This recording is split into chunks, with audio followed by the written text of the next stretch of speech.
어느 평화로운 토요일 아침에 지금 살던 집이 아니라 바로 직전에 살던 그 집에 벨이 정막을 깨면서 토요일 아침에 막 울린 적이 있었습니다.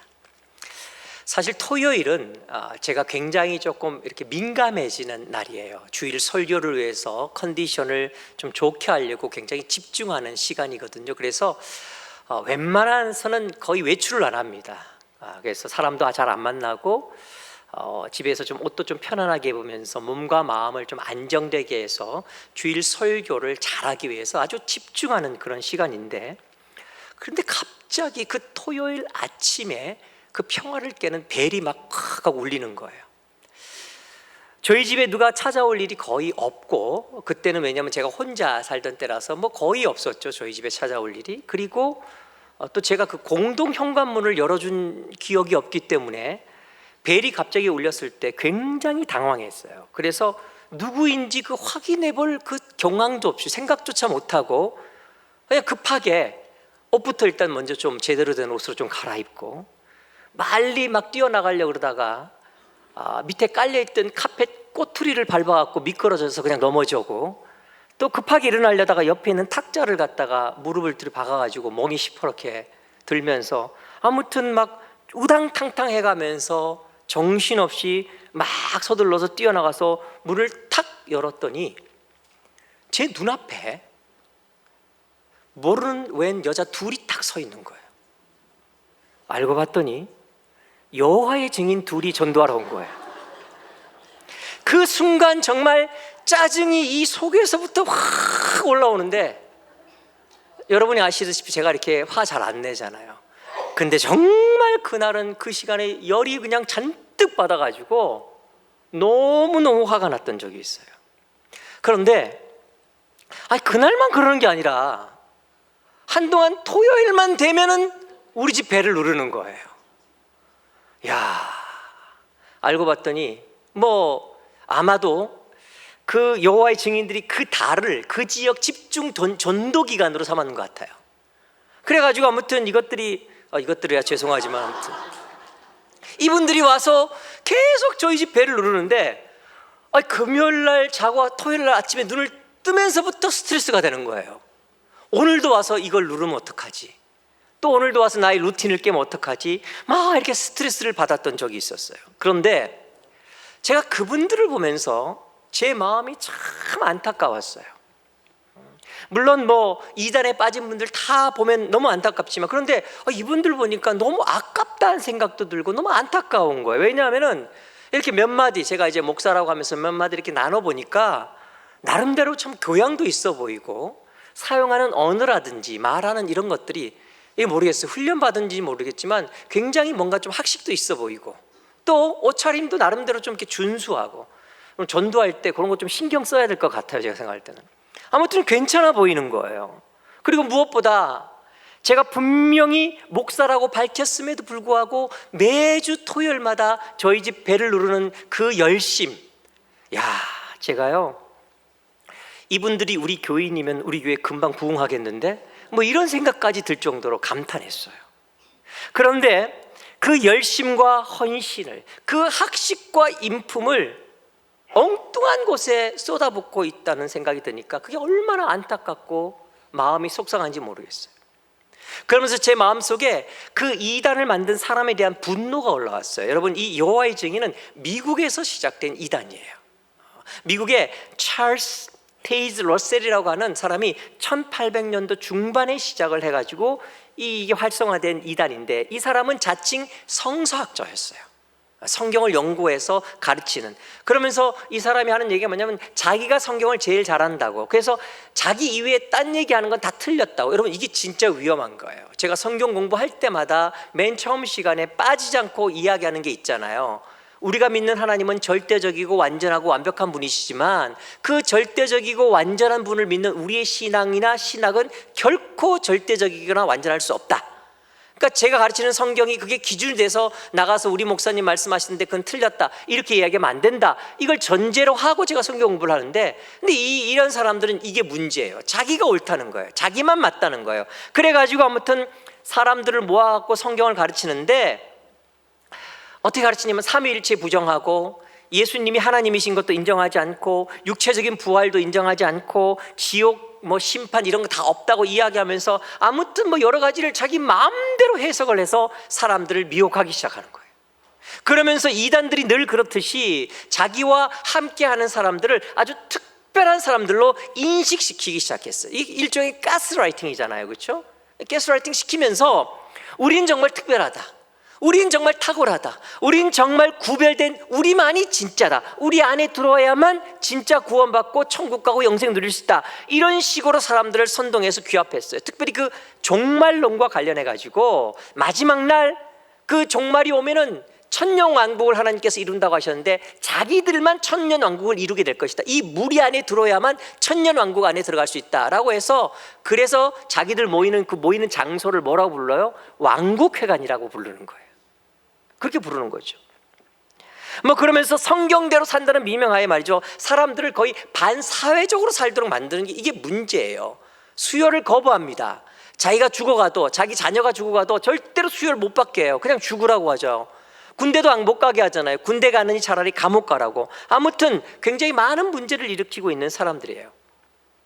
이 사람들 보면은 개개인은 정말 괜찮은 분들이 많더라고요. 개개인은 정말 괜찮은데 안타까워요. 그런데 이 사람들 가운데 안타까운 거 많지만 그 가운데 제일 속상한 거, 저는 이 이단과 관련해서 정말 이거는 속상하다라고 생각하는 게 한 가지가 있는데, 그게 뭐냐면 그들이 사용하는 이름이에요. 이름. 뭐라고 불렀냐면, 이 엿셀이 자기와 또 자기를 추종하는 사람들을 묶어갖고 자기들을 뭐라고 불렀냐면 여호와의 증인 이렇게 불렀어요. 영어로 이야기하면 제호바스 위트니스 이렇게 불렀습니다. 이 말은 오늘 본문인 이사야 43장 10절에서 비롯된 말인데, 그 말을 가지고 와서 그들이 주장하는 게 뭐냐면 성경이 이야기하는 진짜 여호와의 증인들은 바로 자기들이라는 거예요. 자기들 이외엔 다 아니라는 거죠. 여러분, 이 여호와의 증인이라는 이름, 이거 너무너무 좋은 이름이에요. 너무 아름답고 특별히 우리 신앙인에 있어서 굉장히 중요하고 귀한 이름인데, 그런데 이 귀한 이름, 이 아름다운 이름에다가 가라지를 뿌려댄 거예요. 원래 사탄 마귀는 이 가라지 전문이라서 하여튼 귀한 것만, 좋은 것만 있으면 거기다 막 가라지를 뿌리는데, 이 좋은 이름에도 그냥 가라지를 뿌려가지고 우리로 하여금 이 여호와의 증인이라는 단어를 마음 놓고 사용할 수 없게 만든 거예요. 제가 원래 설교 제목을 뭐라고 하려고 했냐면요, 아름다운 여호와의 증인들 이렇게 하려고 했어요. 아름다운 여호와의 증인. 오늘 말씀을 보면 이게 딱 어울리는 제목이거든요. 그런데 제가 사실은 선교지에 있으면서 계속 설교 준비하고 말씀을 제목을 바꾸고 여러 번 했는데 정말 많이 고민했지만 용기가 없어서 결국 못했어요. 왜냐하면 오해받을까 봐. 설교 제대로 듣지 않은 분이 나중에 제목 가지고 말이죠, 조용 목사가 여호와의 증인을 아름답다고 인정했다. 이 말도 안 되는 일인데 그럴 수 있잖아요. 그런 일들 많거든요. 설교 제목이나 설교의 일부 말만 따다가 막 그렇게 이야기하는 거예요. 그런 오해할 수 있어요. 그런 얘기 들으면 사람들이 무슨 얘기하냐, 말도 안 되는 소리 하지 마 이랬다가 자꾸 반복되면요, 나중에는 그게 어디까지 가는 줄 아세요? 알고 봤더니 조용 목사가 여호와의 증인이더라. 설교 시간에 자기 입으로 이전에 살던 곳에서부터 만남이 있어 왔다고 하더라. 제가 아까 만났다고 했으니까 그렇죠. 이렇게 나올 수 있는 거예요. 그래서 정말 고민 많이 했지만 아름다운 여호와의 증인, 이 말을 못 쓰겠더라고요. 이 말을 못 쓰게 되니까 이 여호와의 증인들이 더 괘씸하고 미운 거예요. 하지만 여러분, 오늘 말씀을 통해 하나님께서 우리에게 주시는 메시지는 분명합니다. 그것은 바로 너희는 나의 증인들이다 하는 것입니다. 우리 모든 믿는 사람들은 다 여호와 하나님의 증인들인 줄 믿습니다. 이게 오늘 말씀의 핵심이에요. 여러분, 모든 걸 다 잊어버려도 이거 한 가지만 기억하고 가시면 돼요. 나는 하나님의 증인이다. 우리 9절부터 10절 말씀을 한번 같이 읽도록 하겠습니다. 같이 읽습니다. 시작. 열방은 모였으며 민족들이 회집하였는데 그들 중에 누가 이 일을 알려주며 이전 일들을 우리에게 들려주겠느냐? 그들이 그들의 증인을 세워서 자기들의 옳음을 나타내고 듣는 자들이 옳다고 말하게 하여 보라. 나 여호와가 말하노라. 너희는 나의 증인, 나의 종으로 택함을 입었나니 이는 너희가 나를 알고 믿으며 내가 그인 줄 깨닫게 하려 함이라.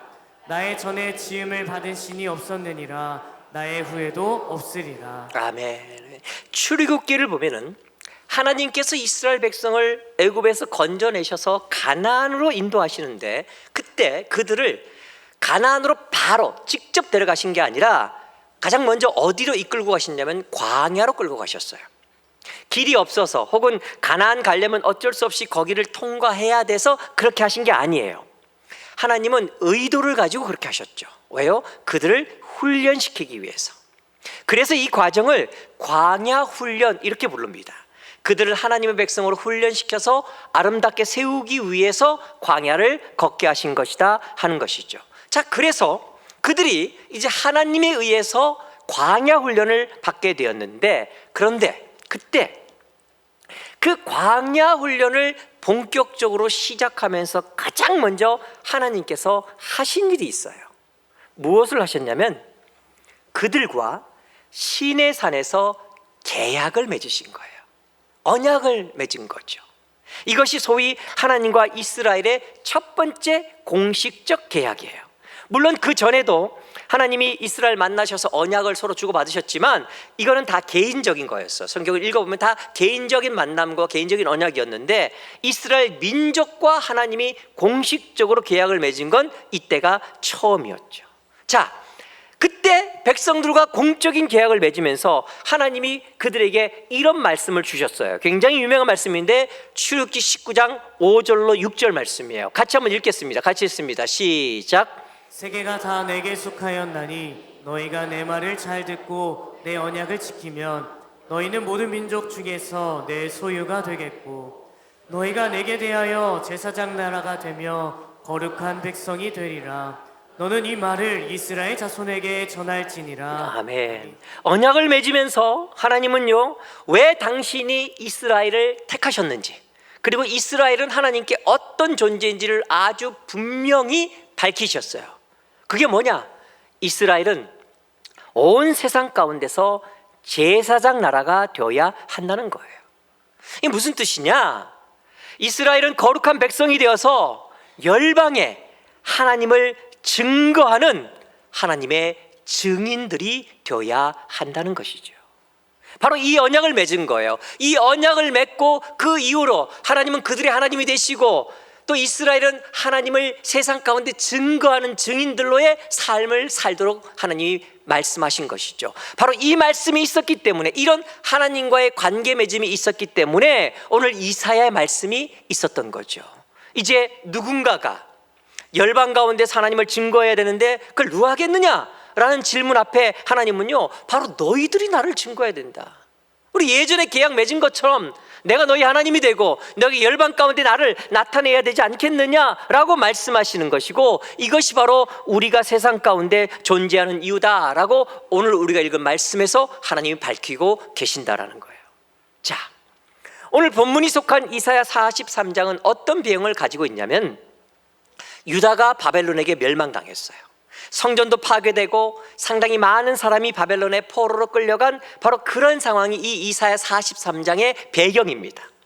물론 우리가 살펴봤듯이 이 예언의 시점을 가지고 아직 그 일이 일어나지 않았는데 말씀하셨다라는 주장과 이미 일어난 다음에 주신 말씀이라는 주장이 서로 상반된 주장이 있죠. 하지만 둘 중에 무엇이 되었든지 간에 아무튼 이 말씀의 배경의 설정은 유다가 무너진 상황이에요.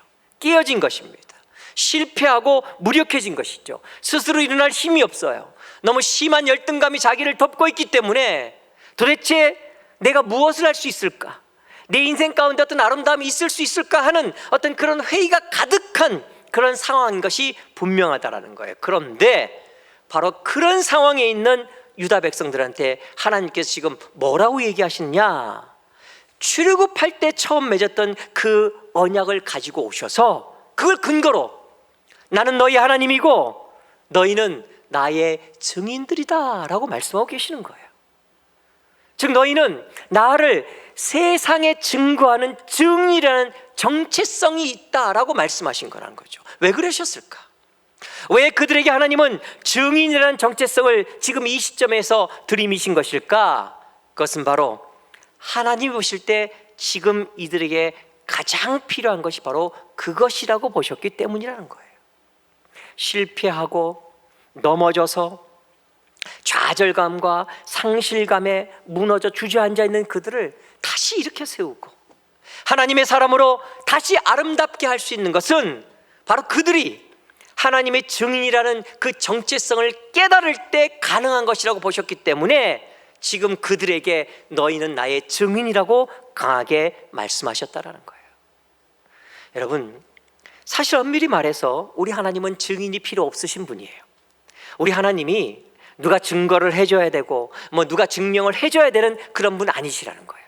우리 하나님은요, 홀로 충분하신 분인 줄 믿습니다. 그리고 만약에 하나님께서 정말 증거가 필요했다고 하시면 당신은 혼자 얼마든지 스스로 할 수 있는 분이에요. 온 천하 만물을 다 주관하시는 분이잖아요. 그러니까 여러분, 하나님은요 사실 인간의 어떤 그 누구의 증거도 필요하지 않으세요. 그런데 그런 하나님께서 지금 이스라엘 보고 너는 나의 증인이다, 네가 나를 세상 가운데 증거해야 한다라고 말씀하시는 거, 이거는 사실은 좀 말이 안 되는 이야기예요. 더구나 여러분, 증인을 세우려면 뭐예요? 좀 괜찮은 사람을 세워야죠. 그렇잖아요. 그런데 지금 실패한 사람이에요. 무너져 있습니다. 주저앉아 있어요. 완전히 낙심해 있어요. 세상이 볼 때도 지금 형편없는 사람입니다. 가치 없다고 생각하는 사람이에요. 그런데 그들을 향해서 너희가 나의 증인이다 이렇게 말씀하시는 건 정말 이건 이해가 안 되는 말씀이라는 거예요. 특별히 오늘 우리가 읽은 그 9절 말씀을 보면요, 아주 재미있는 상황 설정이 되어 있어요. 우리 9절 말씀 다시 한번 읽을까요? 9절 한번 다시 읽겠습니다. 9절 같이 읽습니다. 시작. 9절 다시요. 띄워주십시오. 9절 말씀 같이 읽습니다. 자, 띄워졌나요? 안 띄워졌죠? 자, 방송실 9절 말씀 좀 띄워주십시오. 안 되나 보네. 성경을 찾아서. 자, 9절 말씀 한번 성경에 있는 분들 같이 읽겠습니다. 시작. 열방은 모였으며 민족들이 회집하였는데 그들 중에 누가 이 일을 알려주며 이전 일들을 우리에게 들려주겠느냐. 그들이 그들의 증인을 세워서 자기들의 옳음을 나타내고 듣는 자들이 옳다고 말하게 하여 보라. 아멘. 제가 예배 드릴 때만 느끼는 거지만 정말 중요한 거 막 하려고 그러면 꼭 이렇게 안 될 때가 있어요. 그렇죠? 아무 이상 없다가 이 흐름이 아주 중요한 흐름이었는데 갑자기 또 이렇게 안 되게 되는데, 그래서 더 집중하셔야 됩니다. 자, 지금 이 9절 말씀은 무슨 얘기냐면 좀 이런 얘기예요. 열방이 다 모여가지고 이제 서로 자기의 신들을 내세우는 거예요.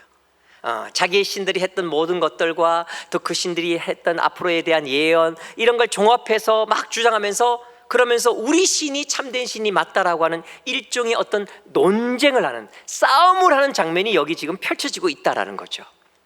요즘 표현으로 하면 일종의 그 신앙 배틀이 벌어지고 있다 이렇게 봐도 되는 거죠.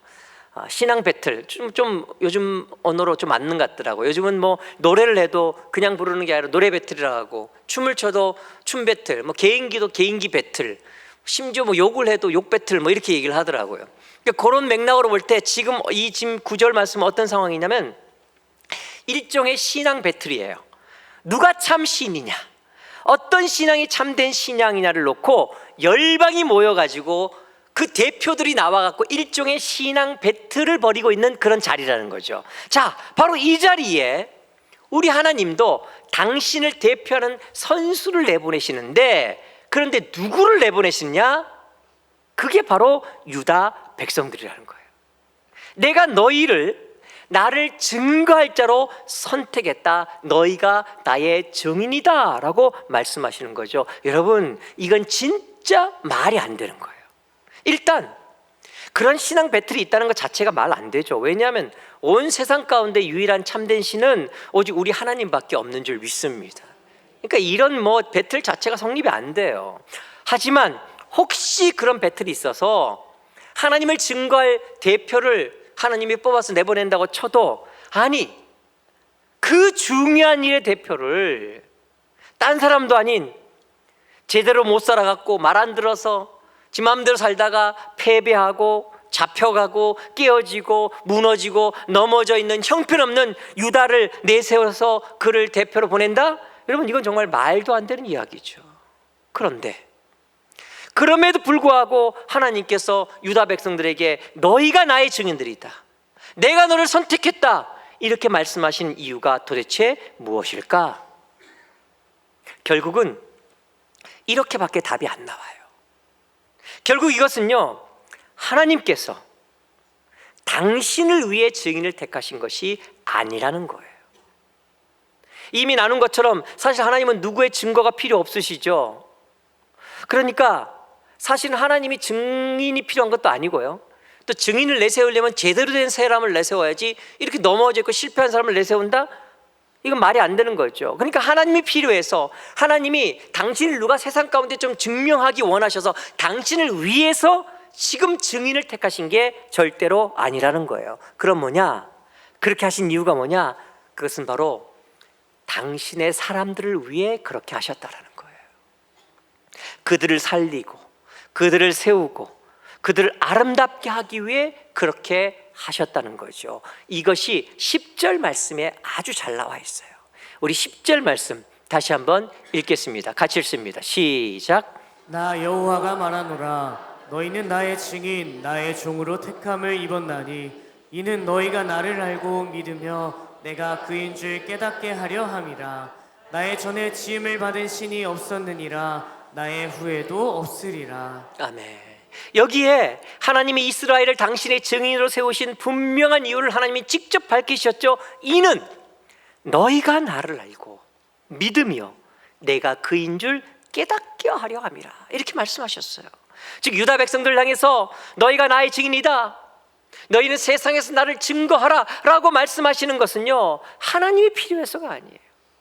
뭐 하나님이 세상 가운데 본인을 드러낼 사람이 필요해서 그렇게 택하신 것이 아니라 유다 백성들이 그 일을 통해서 하나님의 증인으로 삶을 사는 것을 통해서 다시 한번 하나님을 알게 되고 하나님을 믿게 되고 하나님이 살아계신 전능하신 하나님이심을 깨닫게 하시기 위해서 그렇게 하셨다라는 거예요.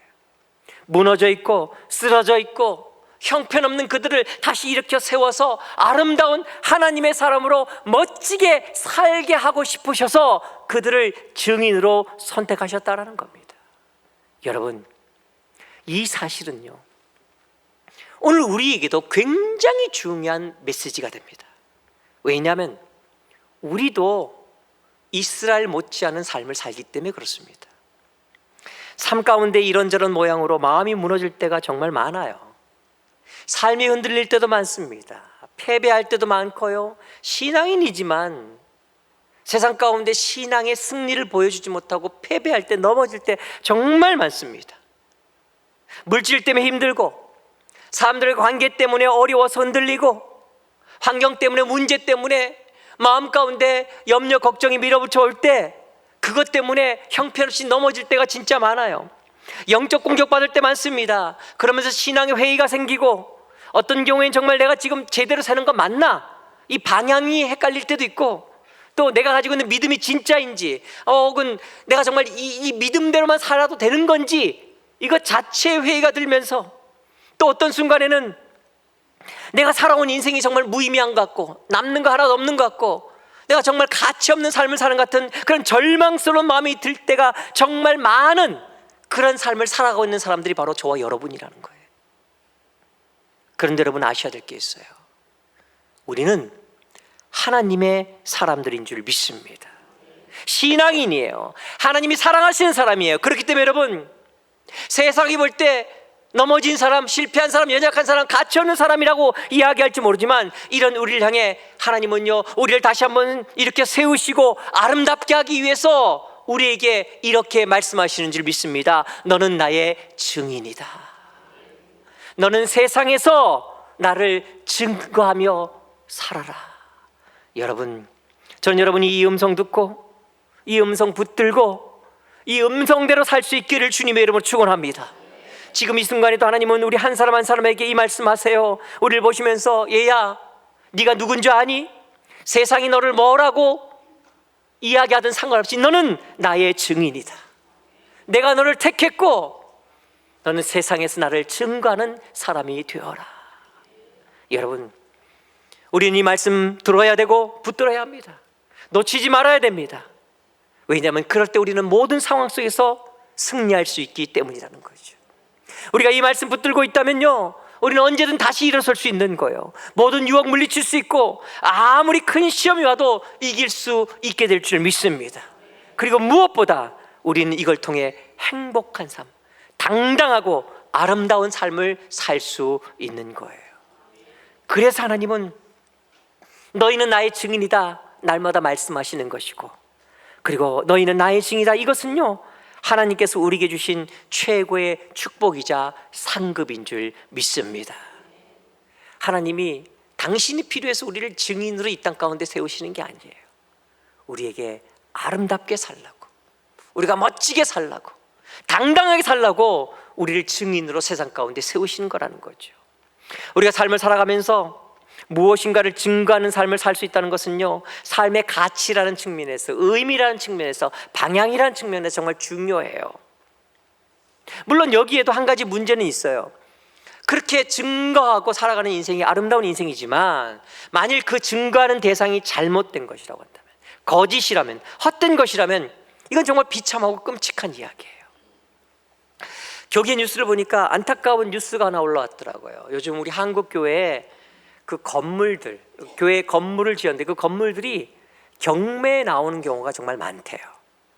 건축을 했는데 은행 빚을 못 갚아서 결국은 경매에 나오는 경우가 많이 있다는 게 너무너무 가슴 아프고 속상한 이야기죠. 성도들이 정말 얼마나 꿈을 갖고 소망을 갖고 헌금하면서 교회를 지었는데, 근데 이게 경매에 넘어가서 경매에 나오는 교회가 많다는 거예요. 그런데 더 속상한 게 있어요. 그렇게 경매에 나온 교회를 누가 주로 사갔냐? 유럽 같은 데는 뭐 카페나 술집 이런 데서 많이 사간다는데, 한국은 유난히 교회를 누가 사가냐면 이단들이 그렇게 많이 사간다는 거예요. 그래서 이게 너무 기가 막힌 거죠. 그러면서 거기에 그 예를 보니까 어떤 크게 지은 교회 2개가 나왔는데 그걸 둘 다 이단이 사갔는데 똑같은 이단이 사갔다는 거예요. 그 사간 이단이 어디냐면, 요즘 교회만 나오면 교회를 사는 이단이 있대요. 그 이단이 하나님의 교회, 세계 복음 선교협회라는 이단이에요. 어머니 하나님을 이야기하는 교단이에요. 이게 어떤 교단이냐면요, 안상홍 증인회라고 하는 이단이에요. 저는 이거 보면 정말 기가 막히더라고요. 여러분, 이 안상홍 증인회는요, 안상홍이라고 하는 사람을 하나님이라고 증거하는 이단이에요. 그런데 이 사람이 1985년에 죽었어요. 그러면 끝나야 되는 거 아니겠어요? 그렇죠? 그러면 좀 흐지부지 돼야 되는데, 근데 기가 막힌 건요, 그 이후에 더 활동이 왕성해졌어요. 활동하는 정도가 아니라 여러분, 교회를 사갈 정도니까 규모가 엄청난 거예요. 저는 진짜 거기서 그러고 있는 분들 이해가 좀 잘 안 돼요. 더 어처구니 없는 건 뭐냐면은, 이 안산홍이 죽은 다음에 이 안산홍 증인회가 하나님의 교회 이렇게 하면서 이게 커질 수 있었던 어떤 결정적인 계기가 있었는데, 그게 뭐냐면요, 안산홍이 죽은 다음에 이 안산홍과 내연 관계에 있던 장길자라고 하는 여자가 있었는데, 이 장길자를 1988년에 어머니 하나님으로 등극시킨 거예요. 그래가지고 안산홍은 아버지 하나님이셔서 이 땅 가운데 있다가 하나님 나라에 가셨고, 이 땅에서는 어머니 하나님이 우리를 대신해서 그 활동하고 계시다, 그게 우리가 진짜다, 이러고 있는 거죠. 그게 바로 하나님의 교회 세계복음 선교협회 단체. 여러분, 그 말도 안 되는 어처구니 없는 거를 믿고 추종하고 거기에다가 온 재산을 갖다 바치는 그런 정말 안타까운 사람들이 정말 많아요. 자기들 주장으로 보면 이게 10만 명이 넘는다 그래요. 큰 교회 건물들까지 그렇게 턱턱 살 정도니까 얼마나 많은 사람이 거기 미혹되어 있겠어요. 여러분, 이단들 보면 얼마나 안타깝습니까? 그렇죠? 자기 전 재산 갖다 바친 이단들은 왜 이렇게 돈이 많은지 모르겠어요. 이단을 가서 좀 전도를 해서 교회에 데리고 와야 되는 거 아닌가, 이런 생각이 들 정도로 정말 너무 안타까워요. 세상에 증거할 게 없어서 죽은 안상홍을 하나님이라고, 거기까지는 그래도 자기들 근데 또 이제는 내연 여인 장길자를 어머니 하나님이라고, 그 말도 안 되는 걸 온 삶을 내던져서 증거하고 있으니 여러분 얼마나 안타깝습니까?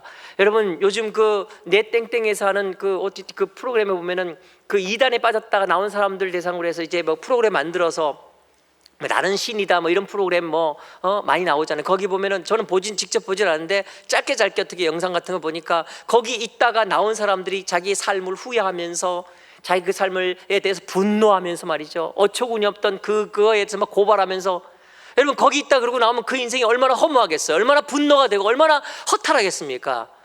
여러분, 그런데 잘못된 것을 증거하는 인생, 이렇게 극단적인 것만 있는 거 아니에요. 비록 거기까지 가지 않는다 할지라도 정말 수없이 잘못된 걸 증거하기 위해서 인생을 허비하는 인생들이 많습니다. 그 중에 대표적인 게 뭐냐면 자기 자신을 증거하는 데 인생을 쓰는 사람들이에요. 자기를 사람들한테 드러내고 사람들이 자기를 좀 알아주기를 원해서 자기를 막 나타내기를 원해서 애쓰는 사람들이 의외로 많습니다. 현대인들은요, SNS를 통해서 자기를 다른 사람들한테 드러내는 거를 굉장히 즐기는, 그거에 시간과 물질과 정성을 쏟는 사람들 많아요. 맛있는 음식 나와도 먼저 못 먹어요. 사진부터 일단 찍어야 됩니다. 얼마나 고통스럽겠어요, 그렇죠? 좋은 거 있으면 무리해서 그걸 갖다 사가지고 그걸 갖다가 사진 찍고 알리고 난 이런 사람이라고 그래서 알아달라고 자기를 증거하는, 그런 게 아니더라도 신앙생활 하면서도 혹은 가정 안에서도 나를 몰라주면요, 여러분 자기를 드러내고 자기를 알리는 데 수고하는 인생은요, 시간 지나면 억울한 거하고 그리고 허무한 거밖에 안 남아요. 왠지 아세요? 자기를 더 많은 사람들에게 알리기 위해서 끊임없이 노력해야 되니까 얼마나 피곤하고 어렵습니까? 또 사람들이 잘 알아주긴 하나요? 못 알아주면 그렇게 섭섭하고 억울하잖아요. 그러니 그 인생이 얼마나 피곤하고 얼마나 어렵겠냐 그 말이에요. 또 헛된 이론이나 이데올로기, 잘못된 가치관을 증거하기 위해서 거기에 삶을 던지는 사람들 참 많아요. 정말 안타까운 일이죠. 비성서적인 주장에 자기 인생을 던지는 사람들이 얼마나 많은지 모릅니다. 지나고 나면 정말 아무것도 아닌 것 혹은 잘못된 것들에게 목숨 걸어가면서 물질 써가면서 그러고 있는 헛된 것을 주장하는, 헛된 것에 인생을 쓰는 고통스럽고 안타까운 인생이 너무나 많다라는 거예요. 하지만 여러분, 우리 하나님은 결코 헛되거나 잘못된 분이 아니시라는 거예요. 저는 말씀을 증거하면서 준비하다가 이 대목에서 정말 감격하고 감동했어요. 왜냐하면 내가 하나님을 증거하는 사람이라는 사실이 얼마나 감사한지 몰랐어요. 왜냐하면 하나님은 참이시니까. 하나님은 우리가 어은 삶을 들여가면 증거해도 결코 허무해지지 않는, 우리를 행복하게 하고 아름답게 하고 가치 있게 하는 참된 하나님이시기 때문이라는 거예요. 그래서 이게 축복이라는 거예요. 사랑하는 여러분, 우리는 하나님의 증인들입니다. 우리가 예수 그리스도를 주로 믿고 하나님의 자녀가 되는 순간부터 우리에게 주어진 가장 강력한 사명이자 가장 큰 축복은 바로 하나님을 증거하며 살아가는 것인 줄 믿습니다. 그러게 여러분, 어떤 삶의 현장이 있든지 전 여러분이 하나님의 증인이라는 이 사실을 잊지 않고 하나님의 증인으로 하나님의 세상 가운데 증거하며 살 수 있기를 주님의 이름으로 간절히 축원합니다. 자, 그러면은 구체적으로 무엇을 증거해야 되는 것이냐? 하나님을 증거한다는데 뭘 증거하느냐? 여러 가지 있을 수 있겠지만 가장 기본적인 거 두 가지예요. 그 중에 첫째는요, 우리는 바로 하나님의 살아계심을 증거하는 증인들이 되어야 합니다. 우리가 하는 신앙 고백으로, 또 우리가 하나님을 믿고 살아가는 우리 믿음의 삶으로 우리는요, 하나님이 살아계시다는 것을 세상에 증거하며 살아가야 되는 거예요. 이거 막으려고 사탄 마귀가 얼마나 많이 공격합니까?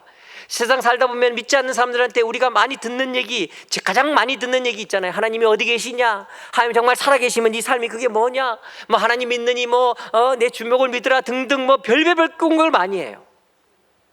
또 삶이 정말 힘들고 어려울 때 내 마음 가운데 가장 먼저 밀고 들어오는 영적 공격이 뭡니까? 하나님 정말 살아계시는가?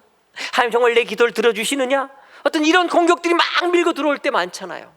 근데 여러분, 이런 공격들이 막 밀고 들어오면 참 힘들고 어렵지만 그럼에도 불구하고 그때 우리가 정말 다시 한번 힘을 다해서 하나님의 이름 부르면서 기도하고 주를 붙들고 찬양하며 하나님의 말씀 붙들려고 몸부림치기 시작한다면 그때 정말 우리는 하나님의 증인들로 서게 되는 것이고, 바로 그 순간 하나님의 살아계심은 우리를 통해 이 땅 가운데 증거될 줄 믿습니다. 즉 사람들이 우리를 보면서 아, 하나님 살아계시구나 고백할 수 있게 된다라는 거예요. 네, 우리가 하나님 이름 부르며 기도하는 순간 하나님 살아계시는 거예요. 우리가 정말 하나님을 마음을 다해 찬양하는 순간 하나님 살아계시는 겁니다. 우리가 이렇게 온 정성을 다해 이 하나님께 예배하는 순간 하나님은 살아계시는 거예요. 우리가 세상 가운데서 하나님을 인정하고 고백하고 선포하는 순간 하나님은 살아계시는 것입니다. 그리고 그렇게 하나님이 살아계심이 증거되는 그 순간, 사실 뭐 하나님은 죽으신 적이 없기 때문에 뭐 살아계심이 증거가 되든 안 되든 상관없어요, 사실은. 하지만 내가 하나님을 살아계심을 증거하는 그 순간 어떤 일이 벌어지는 줄 아세요? 내 안에 생명이 싹트기 시작하는 거예요. 내가 다시 살기 시작하는 겁니다. 그리고 그 일을 더 감당할 수 있도록 하나님이요, 필요한 모든 것을 우리에게 부어주시기 시작하시는 거예요. 그래서 이게 축복입니다. 또 하나, 우리는 무엇을 증거해야 되느냐? 여러분, 우리는요 하나님의 성품을 증거하는 삶을 살아야 됩니다. 우리 하나님 좋으신 하나님이십니다. 믿으세요? 우리 하나님은 신실하신 분이시고 거룩하고 인자하신 분이세요. 사랑이 많으신 분입니다. 저는 여러분이 그 하나님을 체험할 수 있기를 주의 이름으로 축원합니다. 바로 그런 하나님을 내 삶으로 세상 가운데 증거해야 되는 거예요.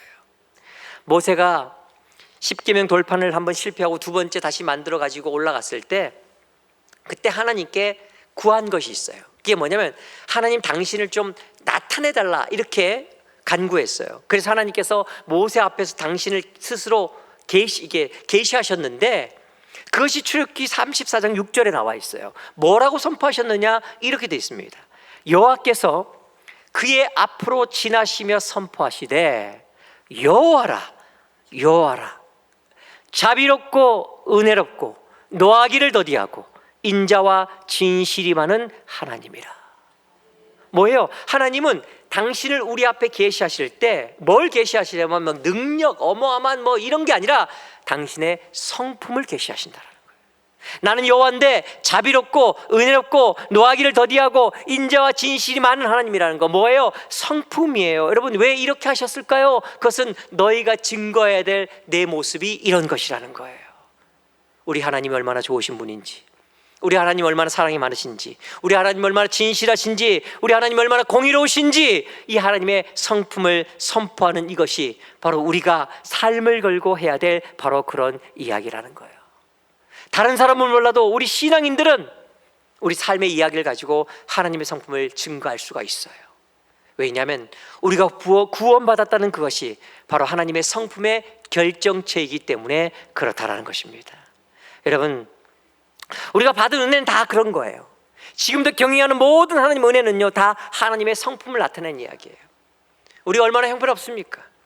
우리가 얼마나 부족합니까? 그럼에도 불구하고 끝없이 우리를 사랑하시고 용납하시고 긍휼히 여기시는 그 하나님의 은혜를 받은 사람들이 바로 저와 여러분이에요. 그래서 우리는 우리의 삶으로 하나님의 성품을 이 땅 가운데 증거할 수 있다라는 것입니다. 사랑하는 여러분, 너는 나의 증인이다 라고 말씀하시는 주의 말씀은요, 사실은 너무나 감사하고 또 한편은 너무나 황송하고 너무나 감격스럽고 행복하지 않은 그런 말씀이에요.